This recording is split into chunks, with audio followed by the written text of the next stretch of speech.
Bien-aimés frères et sœurs, Shalom. Bienvenue dans Enfants de Dieu, réveille-toi. Cette série d'enseignements qui vous vient de l'Église du Christ pour les réveils spirituels des élus. Église Écrèse en sigle. Nous introduisons un nouvel enseignement qui s'intitule La sagesse des vierges sages.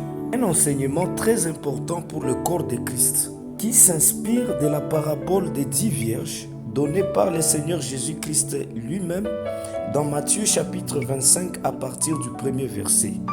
Lisons au nom de Jésus.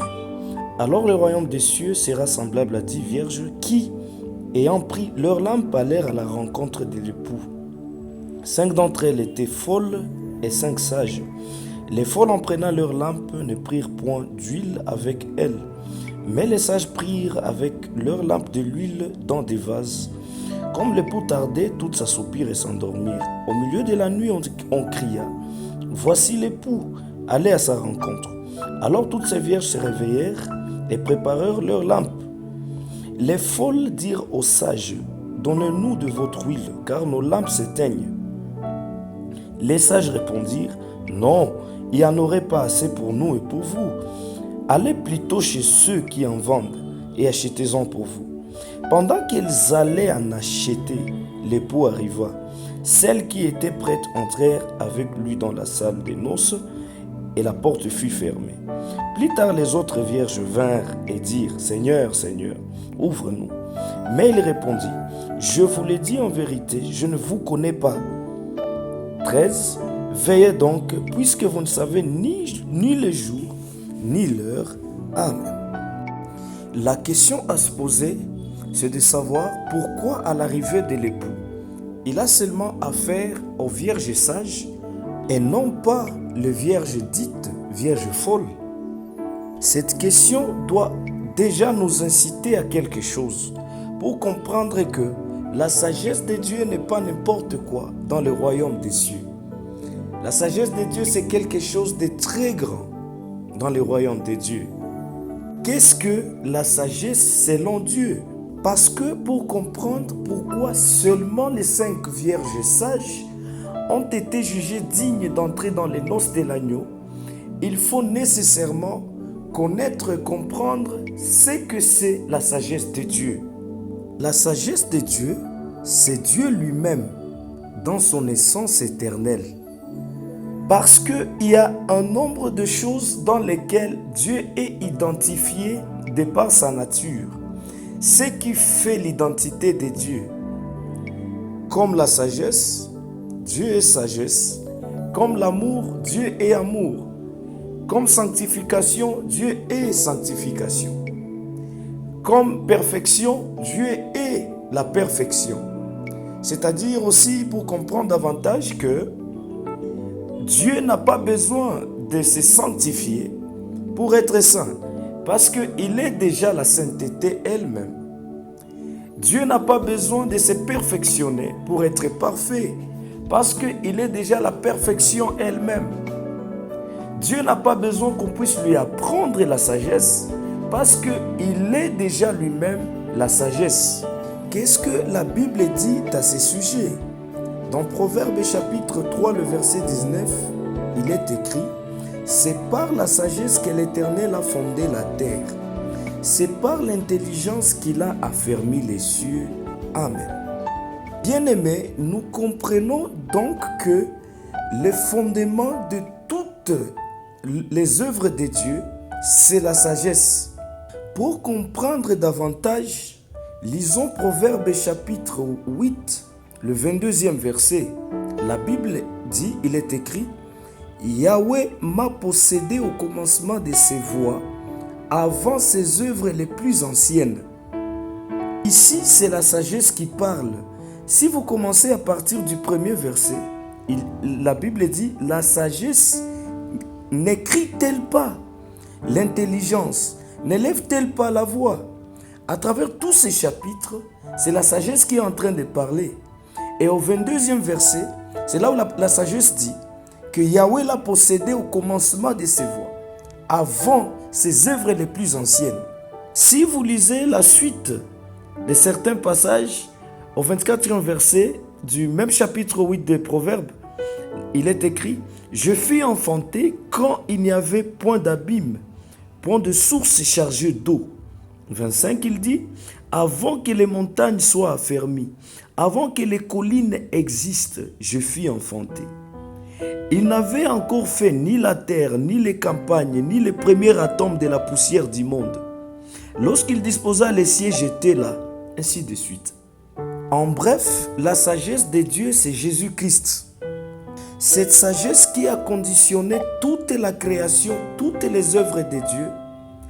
Jean, dans son évangile, il la révèle comme étant la parole faite chair. L'apôtre Paul a confirmé cette pensée dans ses épîtres aux Corinthiens. La première épître, chapitre 1er, verset 23. Corinthiens chapitre 1er, verset 23. Il dit, nous prêchons Christ crucifié, scandale pour les Juifs et folie pour les païens, mais puissance de Dieu et sagesse de Dieu pour ceux qui sont appelés tant juifs que grecs. Et au 30e verset du même chapitre, il dit, or, c'est par lui que vous êtes en Jésus-Christ, lequel de par Dieu a été fait pour nous sagesse, justice et sanctification et rédemption. Bien-aimés, avec ces quelques passages, ça nous confirme que Jésus-Christ est la sagesse de Dieu et il est Dieu lui-même. Revenons à notre petite question. Pourquoi au retour de l'époux, il n'a eu affaire qu'aux 5 vierges qui étaient jugées être des vierges sages? Et c'est uniquement ces 5 vierges qui ont été conviées aux noces de l'agneau. La réponse toute simple, c'est que aucun croyant n'entrera dans les cieux avec sa propre identité. L'identité de nos tribus, l'identité de nos nations, l'identité de nos races, de nos familles respectives, riches ou pauvres. Ce ne sont pas ces identités qui nous donneront accès au ciel. Mais nous entrerons avec l'identité de Christ. Un cheval, lorsqu'il donne naissance, il donne naissance à un autre cheval. Un serpent, lorsqu'il donne naissance, il donne naissance à un autre serpent. Un lion, lorsqu'il donne naissance, il donne naissance à un autre lion. Un homme, lorsqu'il donne naissance, il va donner naissance à un autre homme. Et Christ, la sagesse de Dieu, lorsqu'il donne naissance, il donne naissance à d'autres sages comme lui. Ceux qui détiennent la sagesse de Dieu, comme il est lui-même la sagesse. Celui qui n'a pas Christ, c'est un insensé. Il manque en lui de la sagesse. Et celui qui a connu Christ et qui a cessé de marcher selon la vérité de Dieu, c'est un insensé. Il s'est méconduit et il s'est éloigné de la volonté de Dieu. Tous deux ne sont pas dignes du royaume de Dieu. Voici pourquoi la Bible nous recommande dans Éphésiens chapitre 5, le verset 15. Prenez donc garde de vous conduire avec circonspection, non comme des insensés, mais comme des sages. Rachetez le temps car les jours sont mauvais. Bien-aimés, la sagesse de Dieu marche avec l'obéissance. Dieu a glorifié Christ et l'a souverainement élevé à cause de son obéissance.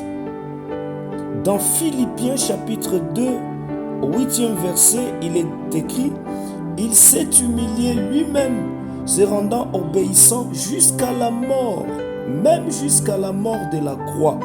C'est pourquoi aussi Dieu l'a souverainement élevé et lui a donné le nom qui est au-dessus de tout nom. » Et dans Romains chapitre 5, le verset 19, il est écrit « Car comme par la désobéissance d'un seul homme, beaucoup ont été rendus pécheurs, de même, par l'obéissance d'un seul, beaucoup seront rendus justes. » Revenons à notre petite question. Pourquoi l'époux à son arrivée Il n'a reçu uniquement que 5 vierges qui ont été jugées vierges sages. Elles étaient uniques vierges à lui rester obéissant et à conserver l'identité de l'époux au-dedans d'elles. Elles se sont dépouillées de leur propre identité, mais à conserver uniquement l'identité de l'époux. Tu ne peux pas te prévaloir être sage ou doté de la sagesse de Dieu, pourtant tu es désobéissant vis-à-vis de ton maître. Si l'obéissance n'a pas germé au-dedans de toi, n'a pas produit ses fruits au-dedans de toi, tu n'as pas la sagesse de Dieu. Tu marches sur une voie qui te conduit à ta perte. Et lorsque l'époux sera de retour, tu seras jugé indigne d'entrer dans les noces avec lui. Voici pourquoi, bien-aimés frères et sœurs, je vous invite à suivre cet enseignement qui vous édifiera encore davantage et nous raffermira dans la foi. Que Dieu te guide tout au long de cet enseignement au nom de Jésus-Christ. Amen.